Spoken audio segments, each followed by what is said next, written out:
여러분 2교시에서는 이어서 우리가 단층 퍼셉트론이 처음에 이제 제안이 돼서 로젠블럿이 뉴럴 네트워크의 초창기 모델로서 많이 활용이 되다가 PDP 리서치 그룹이라고 미국에 있는 퍼셉트롬즈라는 그 책을 이제 만들어내면서 단층 퍼셉트론에서 해결할 수 없었던 비선형 의사결정 구조를 이제 해결할 수 있는 방안을 제안을 하면서 뉴럴 네트워크에 다시 좀 관심을 가지게 됐죠. 그래서 이제 단층 퍼셉트론이 일반적으로 지금 여러 가지 문자 인식, 음성 인식, 이미지 인식 등에 활용이 되고 있습니다. 그게 이제 더 고도화가 된 게 딥러닝. 딥러닝은 아마 다음에 한 차타로 아마 얘기를 하고 있는데요. 그렇죠? 그때 가서 다시 한번. 그래서 다층이라고 하는 건 층이 여러 개인데요. 지금 아까 앞에서 설명했었던 입력과 출력 안에 사실은 이제 요 출력의 의사결정, 입력이라는 데이터에서 받아들인 정보를 가지고 요 히든 레이어에서 보다 더 정확한 의사결정 구조로 결정한 다음에 출력의 형태를 가져가는 그러한 내용이 이제 그래서 이제 초기의 단층 퍼셉트론 이론의 한계점을 개선하기 위하여 특히 비선형 의사결정 구조가 이제 어렵다 보니까 초창기에는 좀 이제 많은 관심을 가졌으나 이제 좀 쇠퇴기에 있다가 우리가 이제 요 책이 있죠, 요거 우리 PDP라는 게 유명한 이제 책인데요. Parallel District Processing. 이제 PDP 리서치 그룹이라는 데서 이제 지금 이제 다른 활동을 하고 있지만, 그래서 여기서 이제 다층 퍼셉트론, 그다음에 백 프로퍼게이션 알고리즘을 이제 여기서 만들어내면서 다시 좀 관심을 가지게 된 배경이 되었습니다. 백은 이제 뒤로 가는 거죠. 프로퍼게이션은 전파인데요. 원래는 지금 순방향로만 이제 어떠한 요인 가지고 입력 데이터 가지고 물론 이제 웨이트를 구해서 의사결정을 하게 되는데 이게 이제 순방향이고 요거의 어떤 문제점을 해결하기 위해서 다양한 의사결정 구조의 비선형 의사결정 구조도 해결하기 위해서 이제 출력에서 이렇게 순서적으로 입력으로 바로 가는 건 아니지만 또 이제 자체적으로 가지는 않아요. 그렇죠?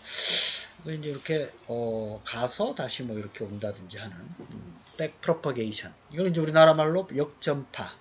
뒤로 가서 이제 의사결정을 다시 하는 건데 요게 이제 기본적으로 이렇게 출력값과 실제 학습 데이터 사이에 요 오차라 그러는데 이따가 보면 이제 요거를 결정하는 두 가지 방법이 또 있어요. 이제 당연하겠지만 어떤 학습 데이터의 결과값하고 의사결정의 결과값이 차이가 먼저 많이 나는 경우 다시 가는 경우죠. 그거를 이제 그 차이의 제곱 그걸 이제 보통 쓰는데 그 외에도 이제 좀 복잡한 수학적 함수를 써서 결정하는 방법이 또 있어요. 어쨌든 원하는 학습 데이터와 정해진 결과값의 차이를 최소화할 때 하는 이제 알고리즘입니다. 그래서 아까 1교시 때도 제가 이제 잠깐 말씀을 드리긴 했었죠. 엔도와 낫 구조가 선형의 의사결정 구조가 단층 퍼셉트론의 제한점이었다면 XOR 같은 비선형 구조의 의사결정 구조는 단층으로 이제 하기 힘들었다 그랬죠. 그게 1교시 때도 말씀드렸지만 y는 ax 더하기 b 형태가 이제 단층 퍼셉트론이고 요게 이제 2차 함수 이상의 복잡한 의사결정 구조를 갖게 되는 경우는 상당히 좀 어렵다 이거죠. 단층인 경우. 그래서 나온 게 멀티레이어 다층. 그래서 이제 이제 돌아오면서 학습하면서 정확도 값을 높이는 방법까지 같이 제안이 됐어요. 요 책에서. 근데 이제 요 PDP의 이제 그 아이디어가 요 글씨를 이제 인식하는 그래서 이제 그 성능이 좀 개선이 됐어요. 초기 모델 단층보다. 그래서 이제 각광을 받으면서 그 사람들이 많이 관심을 가지게 되었고, 요즘 나와 있는 힌튼 교수의 딥러닝도 기본적으로 이런 그 아이디어를 다 씁니다. 그렇죠? 그래서 이제 은닉층이 뭐 있고요. 기존의 입력과 출력층 외에 이게 이제 여러 개 있을 수도 있어요. 그렇죠? 근데 여러 개 있으면 아무래도 의사결정을 하는데 시간이 많이 걸리겠죠. 그렇죠? 그래서 아까 읽으실 때도 말씀드렸지만 입력되는 데이터들 쉽게 얘기하면 이제 이런 거죠. 이제 이미지가 이렇게 있으면 이거를 무수히 많은 그 픽셀 가로 세로 그리드로 나눠요. 그거를 이제 하나하나의 입력값이라고 보면 돼요. 픽셀을. 이게 이제 그 엄청나게 많겠죠. 이거는 이제 간단하지 3개지만 엄청나게 많은 그걸 이제 그 픽셀을 뭐 개수를 적게 나누면 이게 정확도가 떨어지잖아요. 그 당연한 거죠. 이게 분석해야 될 요인을 엄청나게 많이 쪼개면 정확도가 아무래도 많이 좋아져요.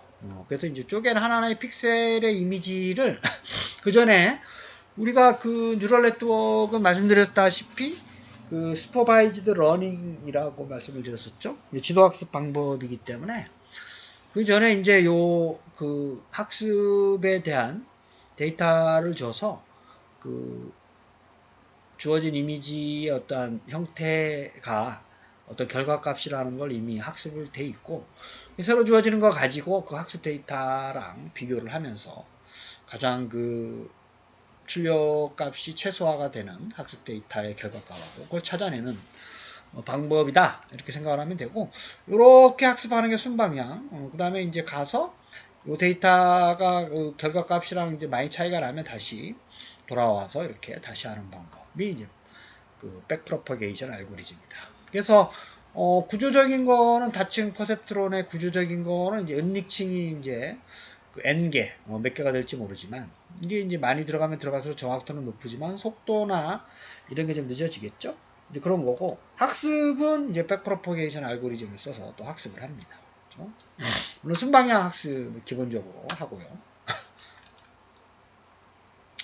그래서 이제 그 그림을 나타내는 거예요. 이제 이거를 이제 이렇게 눕힌 건데, 이렇게, 요게 이제 입력, 은닉, 출력. 은닉은 하나만 있는 경우만 본 거예요. 여러 개 있을 수가 있습니다.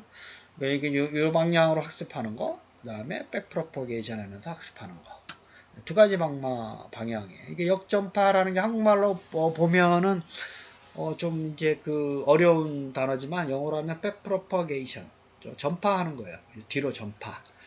전파하는 경우는 출력값과 학습 데이터의 결과값의 차이가 너무 크면 다시 가서 학습해라 라는 식의 그걸로 이해를 하시면 되겠습니다. 그래서 요 아까 말씀드렸었던 요 출력하고 그 출력값하고 학습 데이터의 그 값하고 차이가 많이 나느냐 적게 나느냐가 그 뉴럴 네트워크 구조의 성능을 좌우하는데 그 어떤 목표의 출력값, 학습 데이터의 출력값과 실제 그 출력값하고의 차이 이거 이제 빼기가 차이가 되는데 이제 플러스 마이너스 하면 제곱을 보통 합니다. 제곱. 그렇죠? 그래서 요거를 여러 번 학습했을 때 데이터 총합이 이제 최소가 되도록 그 연결 강도라고 하는 게 우리가 웨이트 있죠, 웨이트. 웨이트를 조정하는 겁니다.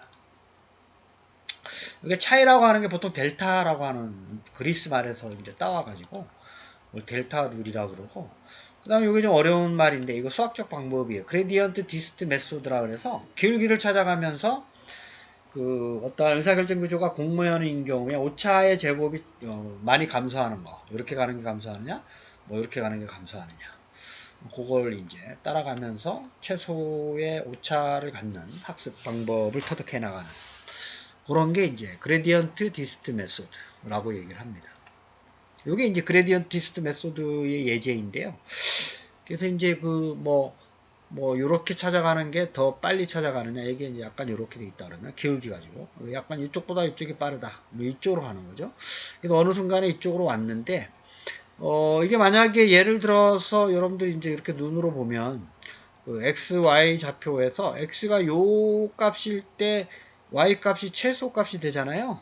이제 그건데 아마 여러분들 이제 y는 fx라고 할 때 이게 이제 2차원 이상 x의 n승의 좌표 그 그림을 나타내는 건데, 여러분들 수학 시간에 한 번 미분하면 이제 기울기, 두 번 미분하면 이제 이런 점들을 찾을 수 있는 거 아마 여러분들 배웠을 거예요. 그죠?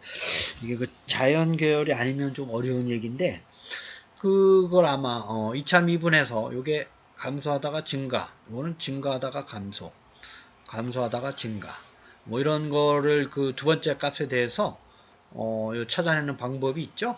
그래서 이제 이런 거 같은 경우는 사실은 이제 금방 찾아요. fx만 주어지면, fx를 찾으면. 근데 이제 이렇게 아주 복잡한 경우, 특히 3차원으로 또 막 돼 있고, 뭐 하게 되면, 이런 점들을 찾는 게 쉽지가 않아요. 특히, 요 점이 가장 최소점이잖아요. 요 점을 찾아내야 되는데, 이게 쉽지가 않다는 거죠. 이게 글로벌 미니멈 포인트, 요게 로컬, 요 지점에서는 얘가 로컬, 요 지점에서는 다시 얘가 로컬, 최소. 얘보다는 얘가 더 작죠. y 값이. 그래서 이제 요런 로컬 미니멈 중에, 가장 작은 게 이제 글로벌 미니멈인데, 우리가 아까 말씀드렸었던 요 그레디언트 디스트 메소드로 오차의 제곱을 찾아 나가는 뉴럴 네트워크인 경우는 이제 일반적으로 요걸 찾기가 쉽진 않아요. 그래서 뉴럴 네트워크 일반적인 어떠한 단점인데요. 요게 로컬 미니멈 포인트는 어쨌든 잘 찾아요. 얘를 찾든 뭐 얘를 찾든. 운이 좋아가지고 얘를 찾으면 이제 맥시멈이지만, 일반적으로 저기 미니멈 포인트를 찾은 거지만, 일반적으로 요거를 찾는 게 어려운 과제예요. 그래서 다양한 그 학자들이 요걸 해결하기 위해서 다양한 알고리즘들을 쓰는데, 그래서 일반적인 그 어떤 최적화적인 방법은 없습니다. 그래서 뭐 휴리스틱적인 방법도 쓰기도 하고, 다양한 그 찾아가는 방법에 그 아이디어들을 적용해서 하는 방법들이 많이 있어요. 그래서 일반적으로 우리가 멀티레이어 다중 퍼셉트론이라 하더라도 의사결정 구조를 이렇게 빠른 시간 안에 이놈을 찾기는 쉽지가 않다라는 거 여러분들 알아두시면. 그래서 우리가 1교시 때 말씀드렸었던 AND, OR와 NOT 구조는 이제 단축 레이어로 이제 그 선형 fx 가지고 찾아낼 수 있지만, 우리가 이제 XOR 함수나 XAND 함수 같은 경우 있죠. 요거는 이제 저희들이 봤지만 곡선의 함수를 이용하기 때문에 단층에서는 불가능하고 멀티레이어인 경우 가능하다. 이걸 좀 이해를 하시면 되고. 우리가 뉴럴 네트워크를 이제 일반적으로 이제 단층보다 이제 그 멀티레이어, 다층 퍼센트로를 쓴다는 거 여러분들이 요즘에 알아두시고, 우리가 M&A IST 데이터베이스는 지난번에 중간고사 전에 제가 소개를 했었죠. M&A IST 데이터베이스에 있는 숫자 0부터 9까지. 요게 이제 요걸 가지고 이제 그래서 요 M&I IST 데이터를 뉴럴 네트워크에 다층 레이어에 학습을 시키고, 새로운 어떤 숫자를 입력 데이터로 받아가지고, 가령 예를 들면, 요 8이라는 게 이제 이렇게 사람들마다 다양하게 이렇게 쓰잖아요. 그렇죠? 그래서 이런 데이터들을 만약 예를 들어서 얘가 8이다라는 거를 이제 얘를 좀 픽셀로 이렇게 나눠요. 그렇죠? 만약 예를 들어 100 by 100. 그렇죠? 그걸 각각의 픽셀에 대한 입력 데이터를 주고, 얘가 8이다라는 걸 학습을 시키고 난 후에, 뭐 얘가 들어왔다. 물론 이거 학습이 돼 있는 데이터지만 아닌 것도 들어왔을 때 얘랑 비교를 해서 가장 차이가 적은 것들 요 중에 그거를 이제 그 결과값으로 내주는 형태의 알고리즘이다, 이렇게 생각을 하시면 되겠어요. 그죠? 영어도 마찬가지죠. 근데 영어는 숫자는 이제 여기 숫자는 이제 일반적으로 뭐 보통 쓰는 사람들이 이제 이렇게 구분을 잘 하게끔 이렇게 쓰는데, 이제 이 문자 같은 경우는 상당히 복잡하죠. 대문자, 소문자도 있고, 영어 같은 경우에는 사람들마다 이게 쓰는 패턴이 다 달라요. 요걸 이제 S라고 여러분들이 보이지는 않지만 이게 S. X도 뭐 이렇게 쓰는 사람, 뭐 이게 좀 어렵죠. 숫자보다 인식률이 좀 낮죠. 그래서 요것도 이제 다양한 어떤 학습 데이터를 주고 새로운 데이터를 이제 비교해서 그 차이를 가장 적게 하는 결과를 이제 유도하는 방법이 일반적인 방법입니다. 그 이제 요게 이제 그 뭐 필기체 숫자가 필기체로 된 건 아니지만 약간 흘려 쓰는 걸 여기서는 이제 필기체라고 설명을 하고 있어요. 이게 이제 그 어떤 컴퓨터 글자를 알아맞추는 거는 상당히 쉬운 건데 일반적으로 컴퓨터로 쓴 글자가 아니라 사람이 이렇게 흘려 쓴 거, 그죠? 이거를 알아맞추기에는 상당히 좀 어렵죠, 그렇죠? 요게 이제 0이라고 사람 눈으로 보는 거야 뭐 대충 이제 파악이 되지만 이제 컴퓨터로 이거를 인지하는 게 좀 이제 어려운 방법이죠. 그래서 이게 그 우리가 단층인 경우는 그래도 정확한 어떠한 데이터를 가지고 결정을 하는 방법이어서 상당히 이제 편리를 하지만 그 일반적으로 이렇게 흘려 쓰는 거 특히나 이제 현실 세계에서는 이제 어떤 문제가 있냐 하면 이미지를 인지할 때 보면 그 조명 있죠, 조명. 조명하고 그 다음에 이 날씨. 이 두 가지가 아주 그 의사결정을 하는데 상당히 어려운 요인으로 작용을 합니다. 그러니까 자동차가 지나가다가 고양이의 이미지를 정확하게 판단해서 뭐 일단 정지를 하든지 해야 되는데 이거 날씨가 흐리거나 또는 안개가 껴서 그거를 이제 이미지를 정확한 정보를 파악하기가 쉽지 않죠. 그런 경우 때문에 이 알고리즘에 특히 신경망 구조에 대한 새로운 알고리즘들이 많이 출현이 되고 있어요. 그렇죠? 그래서 늘 학습 데이터를 가지고 학습을 하고 있습니다. 실제 생활에서는. 그래서 이렇게 학습하는 거죠. 그러니까 그 뉴럴 네트워크 시스템이 있으면 M&A, IST 숫자 같은 경우 뭐 그거는 기본적으로 하고 그 다음에 인터넷에서 그 데이터들이 많이 있잖아요.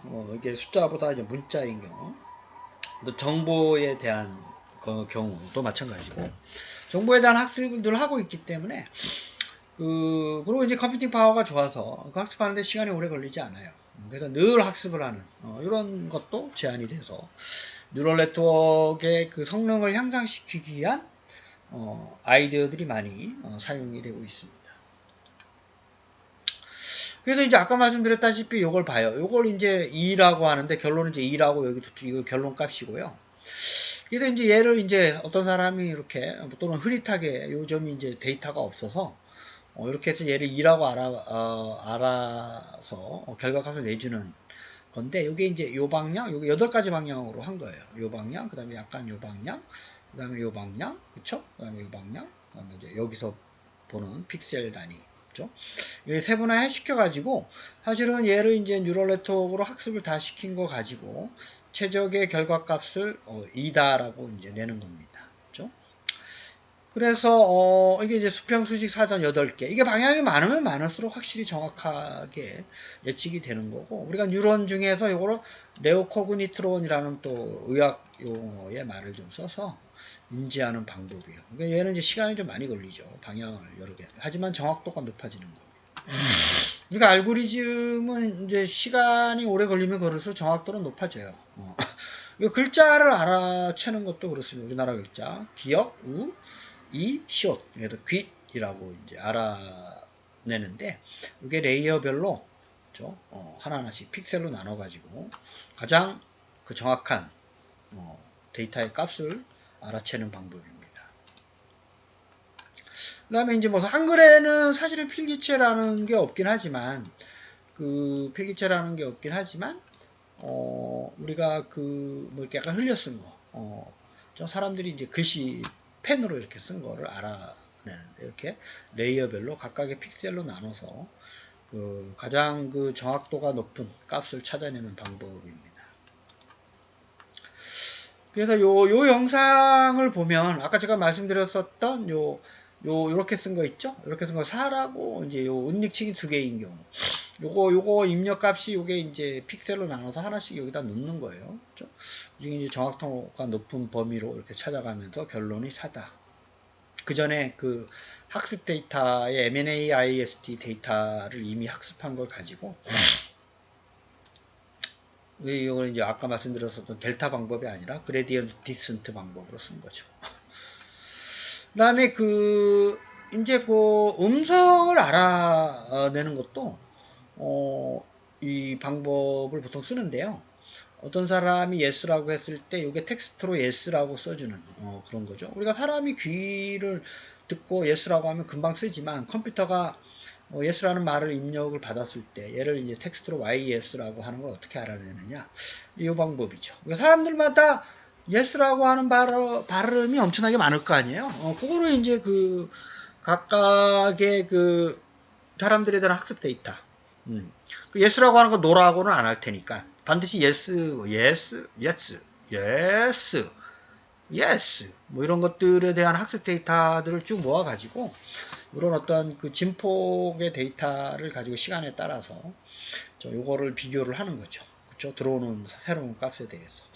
그래서 뭐 no보다 yes가 당연히 이렇게 발음하더라 라고 해서 이제 yes라고 내는 거죠. 이게 사실은 우리가 지난번에 마코프라는 얘기를 많이는 하지 못했지만 요게 이제 마코프라는 사람이 만든 모델로 그 전에 했었어요.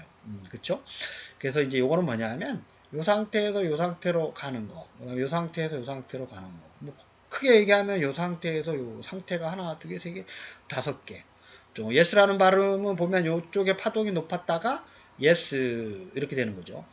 yes가 아니라 보통 사람들이 yes라고는 발음 안 하잖아요. yes. yes.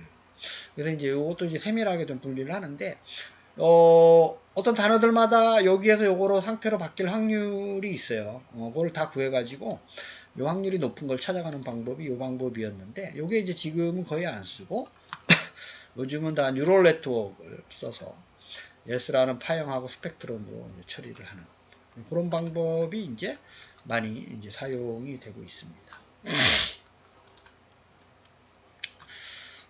우리 이제 신경망은 이제 오차가 크긴 하지만 학습이 가능한 거고요.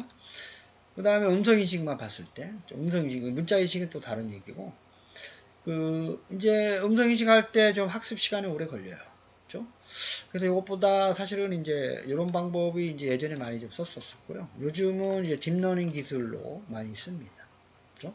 딥러닝과 관련된 것들은 이제 우리가 시간 관계상 다룰 수 있을지는 모르겠지만 기본적으로 뉴럴 네트워크에서 11장에 있는 11장 그죠? 그래서 11장의 패턴 인식에서도 딥러닝이 10장에 있네요. 10장에 가면 요 방법에 더 말 그대로 딥 바라는 게 학습할 때 좀 많이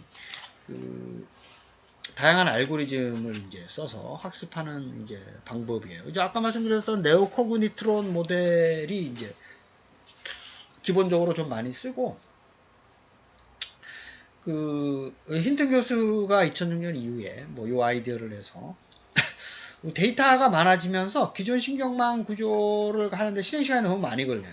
그죠? 그래서 얘를 이제 사실은 이제 은닉칭 개수를 좀 많이 좀 가져가는 게 이제 어떨까? 라고 하는 아이디어가 처음에 이제 사용된 게 이제 딥러닝이었고, 그래서 이게 이제 컴퓨팅 파워가 좋아지면서 은닉층이 좀 많더라도 이게 이제 성능 면에서 많이 이제 효율적으로 아이디어 결과값을 내주기 때문에 사람들이 이제 그걸 이제 상당히 이제 좋은 기법으로 인지를 하고 있어요. 그래서 힌튼하고 이 사람 3명이 이제 같이 튜링상까지 받고 오는데 이미지 인식 기술을 가지고 그래서 이제 다양한 기법들이 이미지 인식이라든지 음성 인식이라든지 이런 게 옛날에 마코프나 TDNN 타임 딜레이 뉴럴 네트워크라는 모델들이 있었지만 이제 요즘은 그것보다 그 딥러닝의 기술을 좀 많이 활용을 해서 쓰고 있습니다. 그래서 요거는 저희들이 이제 좀 더 복잡한 얘기이긴 하지만 우리가 다음 주에 이제 다룰 내용인 것 같죠? 딥러닝에서 고양이를 인지하는 방법이라든지 얼굴을 인지하는 방법, 그런 게임에서도 좀 많이 쓰이고, 그 다음에 페이스북에서도 다양한 사람의 어떤 글을 쓰는 형태, 문자 인식이라든지 이런 거에서도 적용을 하고, 그 다음에 여러 가지 분야에서도 많이 쓰고 있어요. 그래서 아까 1교시 때도 말씀드렸지만, 아예 뉴럴 네트워크 같은 경우는 워낙에 보편화가 많이 돼가지고, 하드웨어를 만드는 반도체 회사들이 어떤 인공지능 알고리즘을 구현하는 시스템에 적용하는 반도체 칩을 CPU하고 메모리 기능하고 요거를 이제 만들어서 팔 정도로 이게 보편화가 많이 이제 되고 있습니다. 여러분 한 주간도 건강하세요. 감사합니다.